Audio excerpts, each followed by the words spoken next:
बिस्मिल्लाहिर्रहमानिर्रहीम। आज का लेक्चर ओ लेवल की थर्ड बोर्ड D3 के ऊपर है। इसकी एक्सरसाइज 1D को सॉल्व कर रहे हैं।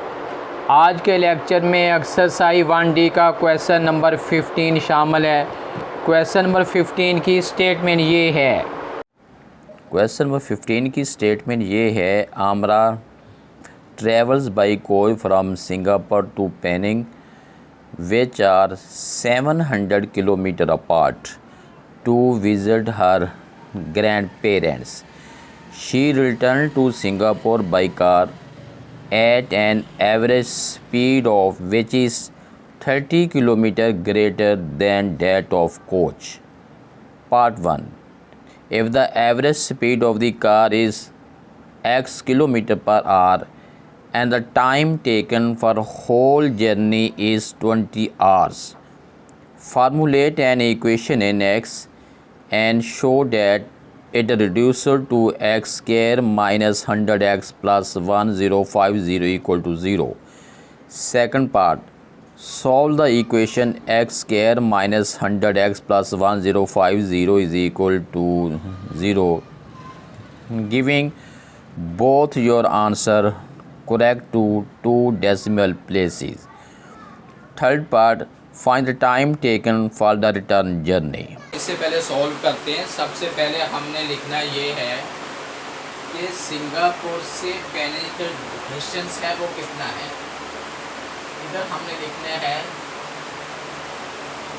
डिस्टेंस जो है, मैं ऐसे लिख रहा हूँ शॉर्ट फॉर्म में। सिंगापुर से पेनिंग का जो डिस्टेंस टोटल है, दोनों एक दूसरे से कितनी दूर है, 700 किलोमीटर दोनों दूर है। उसके बाद अब हमने इसकी स्टेटमेंट को किस तरह बनाना है। मैं इसका लिखता हूँ एवरेज स्पीड। इधर हमने लिखना है average speed of the car. अब यहाँ पे लिखने के बाद हिंट में मैंने ये लिखना है कि ये रिटर्न मैं लिख रहा हूँ कि पेनिंग से सिंगापुर इसकी जो रिटर्न है वो है स्पीड इसकी x किलोमीटर पर आवर है। और वो ये कह रहे हैं कि जो रिटर्निंग स्पीड थी वो 30 किलोमीटर पर आवर ज़्यादा स्पीड सी कोच की निस्बत। जब गए हैं तो कोच पे गए हैं, वापस आए हैं तो कार पे आए हैं। कार की जो स्पीड थी वो कोच से 30 किलोमीटर पर आवर ज़्यादा थी। अब उसके बाद मैं लिखता हूँ स्पीड। तो मैं लिखता हूँ स्पीड ऑफ कोच। यहाँ पे मैं लिखता हूँ S/P लिखता हूँ, यानी सिंगापुर से पेनिंग जाते हुए जो स्पीड थी, अगर ये x किलोमीटर है तो फिर वो पहले वाली स्पीड थी वो 30 किलोमीटर। ये वाली अगर 30 किलोमीटर ज़्यादा है तो फिर उसको माइनस कर रहा हूँ, x माइनस 30 ये किलोमीटर पर आवर। ये कोच की वो स्पीड है जो सिंगापुर से पेनिंग जा रही थी, और जो x है ये वो स्पीड है जो पेनिंग से रिटर्निंग पे सिंगापुर आ रही थी। ये दो मैंने स्पीड मेंशन की है। अब मैंने दो टाइम मेंशन करने हैं। मेंशन करने के बाद उन दोनों टाइम्स को इक्वल टू 20 आवर्स, यानी मतलब ये है कि सिंगापुर से पेनिंग जाते हुए और पेनिंग से दोबारा सिंगापुर आते हुए टोटल जो टाइम लगा है वो 20 आवर्स लगे हैं। अब हम इसको टाइम मेंशन करने लगे हैं। अब ये मैं लिखने लगा हूँ 700/x है। उसके साथ अब मैंने इसको ऐड करना है 700/x minus 30 is equal to, यहाँ पे मैं 20 लिखता हूँ। ये वाला जो दोनों है हिंट के तौर पे आप ऊपर राइट कर सकते हैं। ये वाली जो इसकी जो स्पीड है x वाली, ये है P2s है, यानी ये रिटर्निंग स्पीड है पेनिंग से सिंगापुर की। ये टाइम है पेनिंग से सिंगापुर का। ये वाला जो टाइम है ये सिंगापुर से पेनिंग जाते हुए, दोनों टाइम को अगर हम ऐड करते हैं तो 20 आवर्स लगते हैं। हमने बताना अब हमने एक्चुअल एक्स की वैल्यू लेनी है। एक्स की वैल्यू का मतलब है कि हमें स्पीड पता चल जाएगा कि स्पीड कितनी है। दोनों का एलसीएम लेते हैं x into x minus 30। LCM के ऊपर जब हम इसको डिवाइड करेंगे तो ये बन जाएगा 700 इंटू एक्स माइनस 30, प्लस का साइन लगा के ये बन जाएगा 700 एक्स है इज इक्वल टू हमारे पास ये बन गया है 20। उसके बाद अब इस पर मल्टीप्लाई जब हमने करना है ये बन जाएगा 700 एक्स माइनस बन जाएगा 21,000 प्लस है 700 एक्स है, और उसके बाद इक्वल का साइन लगा के ये वाली वैल्यू इधर जाके मल्टीप्लाई हो जाएगी, यानी ये 20x है इनको हम लिखेंगे x माइनस 30। अगर हम सॉल्व करते हैं ये 700x है और 700x है, ये बन गया 1400x है माइनस जो है 21,000 है इज इक्वल टू ये बन गया है 20x स्क्वायर है माइनस जो है 600x है। अब हमने इस इक्वेशन को सॉल्व किया, पहले हमने इक्वेशन बनानी है, इक्वेशन बनाने के बाद फिर हम इक्वेशन को सॉल्व करेंगे। ये सारी वैल्यू हम राइट हैंड साइड पे ट्रांसफ़र करते हैं। ये हमारे पास है 20x स्क्वायर है माइनस जो है 600x है। ये वाला 1400x को उस साइड पे हम ट्रांसफ़र करेंगे, इसका साइन भी चेंज हो जाएगा और उसके बाद जो है प्लस बन जाएगा हमारे पास 21,000 इज इक्वल टू 0 है, यानी ये क्वाड्रेटिक इक्वेशन बन जाएगी। उसके बाद अब हमने फर्दर सॉल्व करना है 20x स्क्वायर है, इनको ऐड करते हैं तो हमारे पास ये बन जाएगा 2000x बनेगा। उसके बाद है प्लस जो है ये हमारे पास बनेगा 21,000 इज इक्वल टू 0। पूरी वैल्यू में से अगर हम 20 को कॉमन लेते हैं, अगर हम इसमें से 20 को कॉमन लेते हैं तो ये 20,000 के ऊपर जब हमने 20 को डिवाइड करना है तो आंसर हमारे पास आ गया है 100x है। उसके बाद 21,000 के ऊपर जब हमने 20 को डिवाइड करना है तो आंसर निकला है 1050 इक्वल टू 0।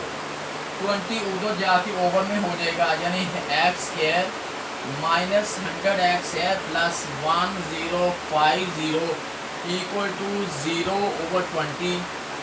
ये बन जाएगी equation x square minus 100x है प्लस 1050 इक्वल टू 0। ये हमारे पास इक्वेशन उन्होंने ये कहा था कि आप ये वाली इक्वेशन को फार्मूलेट करें, वो फार्मूलेट हो गई है। उसके बाद सेकंड पार्ट ये है कि इस क्वाड्रेटिक इक्वेशन को सॉल्व करें। अब हम इस इक्वेशन को सॉल्व करते हैं। जी बेटे, अब हम क्वाड्रेटिक इक्वेशन को सॉल्व करते हैं। X square minus 100x plus 1050 equal to 0। X square का कोफिशिएंट इक्वल टू a है, x का कोफिशिएंट इक्वल टू b है और without x equal to c है। उसके बाद हम क्वाड्रेटिक फार्मूला अप्लाई करते हैं। x is equal to minus B plus minus B square minus 4ac under root है और ओवर इसके 2a है। अब माइनस का ये साइन है, b इसकी वैल्यू माइनस 100 है, वो राइट कर दी है। उसके बाद अब हमने लिखना है b का स्केल। b का स्केल मीन माइनस 100 का स्केल है माइनस 4ac, a मीन 1 है, c मीन 1050 है, इनका होल रूट है और ओवन में 2a है, 2 इंटू 1 है। फर्दर हम सॉल्व करते हैं। ये माइनस इंटू माइनस ये प्लस में चेंज हो गया। माइनस 100 का स्केल जो है ये 10,000 है, माइनस को माइनस से मल्टीप्लाई करते हैं तो आंसर जो है वो प्लस में शिफ्ट हो जाता है।